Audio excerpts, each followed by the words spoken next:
আজও বেড়েছে ডলারের দাম। অপরদিকে 1 লাফে কমলো সোনার দাম, প্রতি ভরিতে 8,000 টাকার বেশি। বাজারে এমন উল্টন পাল্টন পরিবর্তনের চাপে ব্যবসায়ী থেকে সাধারণ ক্রেতা সবাই। আপনি দেখছেন জিবিসি বাংলা, সত্য ও ন্যায়ের পথে।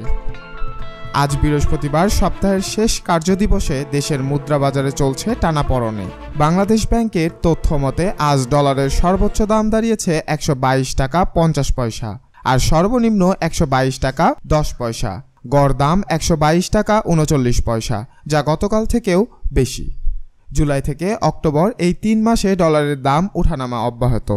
আজ ইউরো, পাউন্ড, ভারতীয় রুপি, ইউএন, অস্ট্রেলিয়ান ও সিঙ্গাপুরি ডলারের দাম বেড়েছে, যেটা আপনারা স্ক্রিনে দেখতে পাচ্ছেন। শুধু জাপানি ইয়েনের দাম অপরিবর্তিত রয়েছে। অন্যদিকে কেন্দ্রীয় ব্যাংকের নির্ধারিত দামের চেয়ে কিছুটা বেশি দাম খোলা বাজারে বিক্রি হচ্ছে ডলার। এই ওঠানামার প্রভাব পড়েছে আমদানি রপ্তানি খরচে এবং পণ্যের দামে। অন্যদিকে সোনার বাজারে নেমেছে নতুন ধস। আন্তর্জাতিক দরপতনের সঙ্গে তাল মিলিয়ে দেশে সোনার দাম কমানোর ঘোষণা দিয়েছে বাংলাদেশ জুয়েলার্স সমিতি বাজুস। বুধবার 22 অক্টোবর এক বিজ্ঞপ্তিতে জানানো হয়, প্রতি ভরিতে সর্বোচ্চ 8,368 টাকা পর্যন্ত কমেছে সোনার দাম। ফলে সবচেয়ে ভালো মানের বা 22 ক্যারেট সোনার দাম দাঁড়াচ্ছে 2,08,996 টাকা। নতুন এ দাম কার্যকর হয়েছে আজ বৃহস্পতিবার থেকেই। বাজুস জানিয়েছে, স্থানীয় বাজারে তেজবি সোনার দাম কমায় এই সমন্বয় আনা হয়েছে। বিশ্ববাজারে গত 12 বছরের মধ্যে দেখা গেছে সোনার সর্বোচ্চ দরপতন।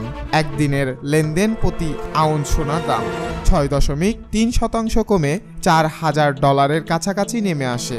এই তথ্য দিয়েছে আন্তর্জাতিক মাধ্যম ফিনান্সিয়াল টাইমস।